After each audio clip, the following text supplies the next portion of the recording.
Bonjour et bienvenue à cette capsule vidéo dans laquelle vous apprendrez comment faire la mise à jour du profil de votre entreprise ainsi que du profil des employés qui sont reliés à votre entreprise dans l'espace client de l'AQTR. Donc, la première étape va être de vous rendre sur le site de l'AQTR, donc aqtr.com.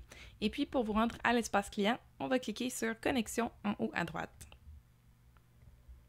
Une fois dans l'espace client, vous pouvez vous connecter, donc en cliquant sur se connecter, encore une fois, en haut à droite, et puis en entrant vos informations de connexion. Si jamais vous avez oublié votre mot de passe, là, vous pouvez cliquer sur le bouton gris ici, mot de passe oublié. Et sinon, on va continuer en cliquant sur se connecter. Une fois connecté dans votre compte, donc en étant opérateur, vous allez avoir accès à un onglet supplémentaire que les employés ne voient pas. Donc, c'est l'onglet ici, Mon organisation, qui comprend deux sous-onglets. Donc, le premier étant Gérer mon organisation. Et puis, dans cet onglet, on va pouvoir donc mettre à jour les informations de l'entreprise en cliquant sur le petit crayon ici à droite du nom de l'entreprise. Et vous allez pouvoir donc remplir tous les champs qui sont disponibles. On vous invite à les remplir le plus possible pour permettre à l'AQTR de bien desservir ses membres. Par exemple, le logo, mais également le profil principal de l'entreprise. Est-ce que vous êtes une association, un laboratoire, une municipalité, etc. On vous invite également à sélectionner là, tous les domaines de transport dans lesquels votre entreprise œuvre ou tout autre domaine pertinent. Ensuite, les nombres d'employés de l'entreprise.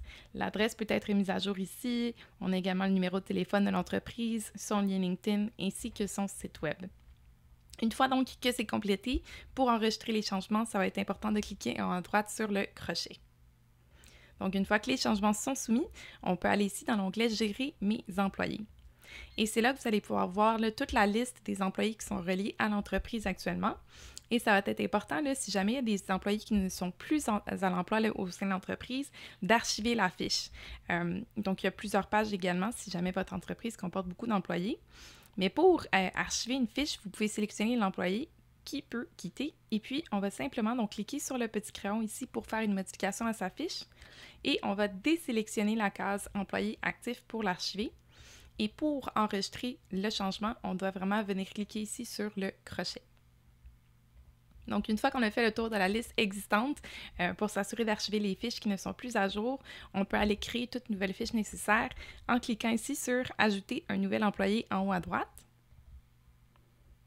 On va cliquer donc sur « Commencer » et puis on peut créer autant d'éléments que de nouveaux employés à ajouter. Donc, en créant une nouvelle fiche comme ça, on peut rajouter son nom, son prénom, son courriel professionnel, son numéro de téléphone, sa fonction et son titre. Et puis, on pourrait créer ici donc plusieurs fiches. Mais une fois toutes les fiches créées, on va pouvoir donc les soumettre. Je vais d'abord les supprimer pour mon exemple parce que j'en aurai pas besoin.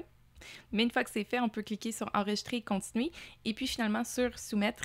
Et donc, les changements vont être mis à jour et là, votre entreprise ainsi que vos employés vont être à jour sur l'espace client. Merci beaucoup!